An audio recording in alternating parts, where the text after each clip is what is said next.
1.5 rushing yards against the New Orleans Saints, more or less? I think he might get that in the first quarter. Listen, this is a guy that also had design runs. You saw last week with the scatterable draws and things like that. But he also is a guy that if you play cover one, he can get those he can get those yardage by not design runs. So definitely, I'm going to give him over 36.5. He got young legs and got moves. Oh yeah, hit it. Dart's got something special going on right now, and it's not just his mobility, it's the energy he brings to this offense. But he lost a huge part of that offense with Malik Neighbors going down with an injury. The question is, who can step up? And you're not going to be Malik Neighbors. Who can step up and sort of fill that role? We've seen so many guys say next man up. Someone at the Giants needs to become that guy. Let's keep cooking. Harry, Cam Ward, more or less than half a touchdown pass against the Arizona Cardinals. I'm going more. Let there be light. I know that's what Cam Ward is saying right now at home in his mirror in the restroom, but this is a quarterback who's been sacked more than anybody in the National Football League, 17 times. I think this weekend against the Arizona Cardinals, Cam Ward is going to be able to throw a passing touchdown, may even have two to be exact. Well, listen, I think it's time. You know, even a squirrel. What's this analogy? Okay. Yeah. No, all good. But listen, this young man said that they aren't really good. I think they rally around him. They find a way to get him some productivity, and I think guys step up for their young quarterback.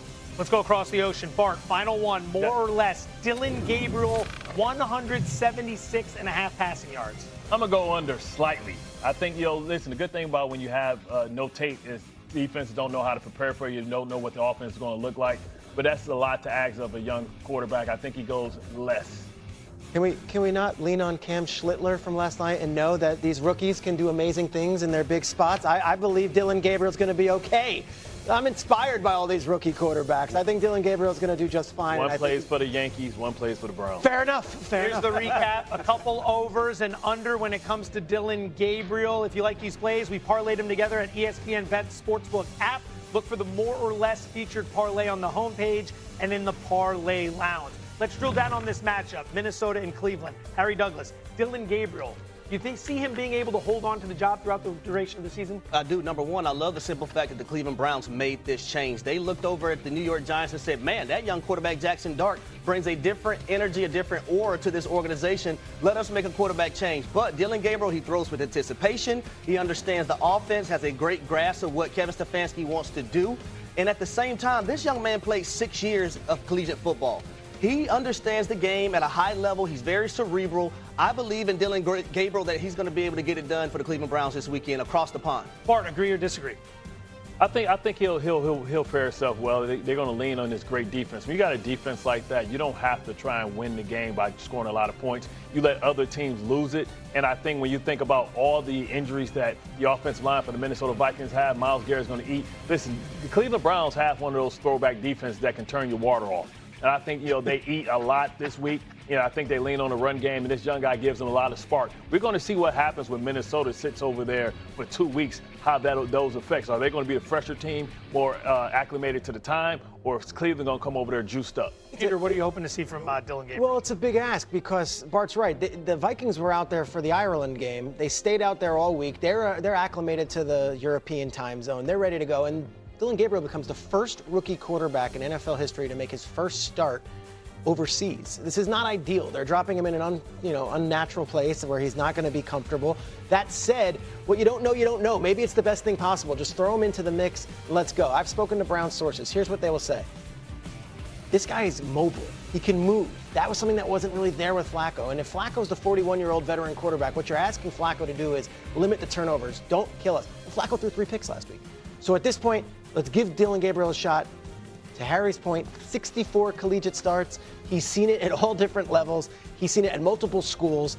This is the kind of guy that might be ready for this ask because it is a big, tall mountain with all the things going up against him. So let me say this really quick. One of the things that I love about Dillon Gabriel, that's one of his strengths, he doesn't hold on to the football. He gets the football out quick. His offense, when he was at Oklahoma, when he was at Oregon, was all predicated on getting the ball out quickly, timing routes, and being precision in the pass game. And I love the location of his passes that gives his receivers and tight ends opportunity for yards after the catch, too. I think the Browns plus 3.5 is the play here. Yeah. There's 2 things you want to focus on. Number one, Joe Flacco Can it get any worse? The turnover-worthy bad. plays on a consistent basis. And what Kevin Stefanski wants to do is run the football. This Minnesota defense ranks bottom 10 in defensive run success rate. If you're able to run the ball and then lean on the defense, you can keep this within 3.5. You've seen the total plummeting in this game. Bookmakers telling you it should be lower Honestly, scoring. the message for Gabriel should be don't kill us. Don't kill us. And I don't think he will. And did the shoe fall off of Carson Wentz's foot yesterday when you talk about the 2 interceptions and 6 sacks? Is he going to start seeing ghosts again and turn back to who he used to be before we saw him this year? Oh, that Minnesota offensive line is banged up. He's going to be under duress, betting on an interception as well. This team is too talented for them not to figure out another way to win, even with Cooper Rush at the quarterback position. Take a look at the hill the Ravens could be looking to climb. Since the 1970 merger, only 4% of teams who start out 1-4 or worse end up making the playoffs. But if Shedeur is saying he could miss the following week against the Rams, then starting out 1-5 could be the nail in the coffin. Only 1.5% of teams to start 1-5 or worse end up making the playoffs. Just 4 have done it since the merger. Harry, Ravens, are they toast without Lamar Jackson against the Texans? I believe they are. And Bart, you said this is the Baltimore Ravens. No, this is not. The Baltimore Ravens that we've seen within the first 4 games of the season, this is not the Baltimore Ravens that we are accustomed to seeing. We understand that culture meant something. That culture and that DNA is no longer on their side, in my opinion. Their defense is just about the bottom half of every statistical category that you want to bring up.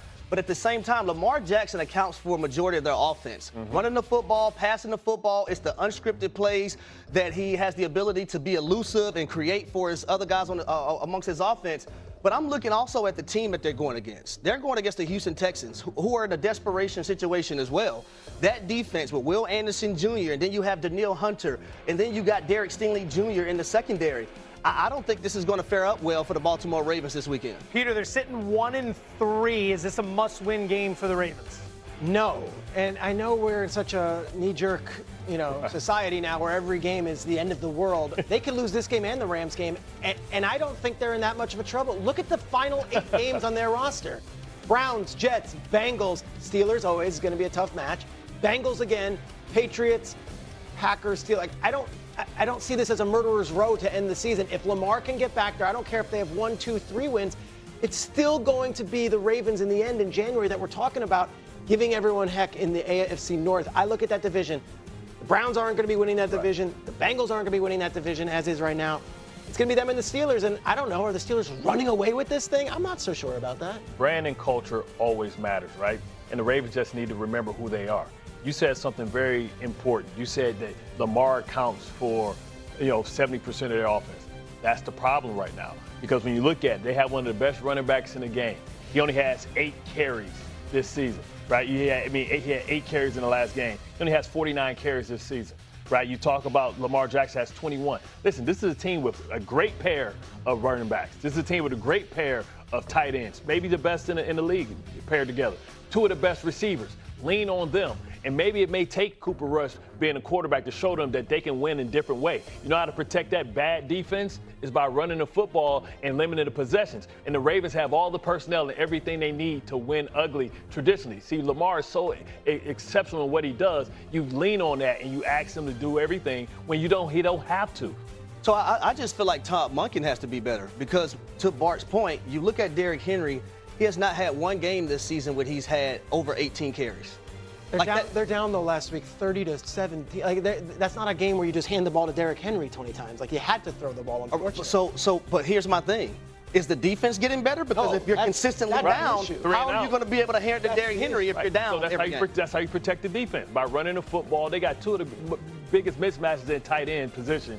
Zay Flowers is special, and Bateman out there is a guy that you have to deal with too. Win that way. All right, Fact or Fiction continues, even though I forgot to ask Fact or Fiction for each of the last 3 questions. Okay. Harry, the Philly offense will struggle again against this Denver defense. Fact or Fiction? I'm going to go Fact, and it's because of offensive coordinator Kevin Patullo. I said it this all season, coming into the season, he was the guy that I was highlighting, and he has to do a better job of making things easier for his players. That's the elite ones included. It's okay. When you're watching a Sean McVay, a Kyle Shanahan, a Matt LaFleur, these guys are making everything look easier for their star players. It's okay to line up and give A.J. Brown more on this route tree than what you're giving him. I don't like what I'm seeing right now from this offense. And then you look at a guy, Devontae Smith, I don't think he's involved enough as he should be involved. Eagles offense, Broncos defense. Who do you trust more? Still the Eagles offense. Still the Eagles offense because they're the defending champs who have the best offensive line in football, and they can dictate when they want to. What's weird about the Eagles is that we haven't seen them play a complete game. 2 weeks ago, they play this incredible, second half after a terrible first half. And last week against the Buccaneers, they looked lights out first half, and they couldn't complete a pass in the second half. They're still 4-0. They'll put it all together at some point. The Broncos defense is not the 76 Steelers. Okay, Daniel Jones went up and down the field on them. So did Justin Herbert. I don't think that this is necessarily the worst matchup for the Eagles. They could still be able to get the job done. You're the only guy picking the Eagles? No, which is fine. Art. I mean, listen, this Broncos team should be at worst 3-1. You talk about the launching and all that type of stuff. But I'm intrigued about the matchup, right? I'm intrigued Surtain maybe deciding to take away Devontae Smith because it seems like he's the favorite target of Jalen Hurts right now. Saquon Barkley has yet to have that breakout game. And this pass rush of the Denver Broncos can really get at Jalen Hurts. Can Jalen Hurts push them back by being able to throw the ball down the field to get their respect? Or can this defense dictate? Listen, they don't have to be the 85 Bears, but you can still dominate now when you have a guy that is basically the new version of Revis Island. You can add more assets to the front line to stop Saquon. So the thing in that conversation? He deserves it. So the thing that alarms me about the Eagles offense this year versus last year, they're allowing so much leakage amongst their offensive line when it comes to run plays. That is something that we didn't see at a great bit last season, and right now they're struggling to run the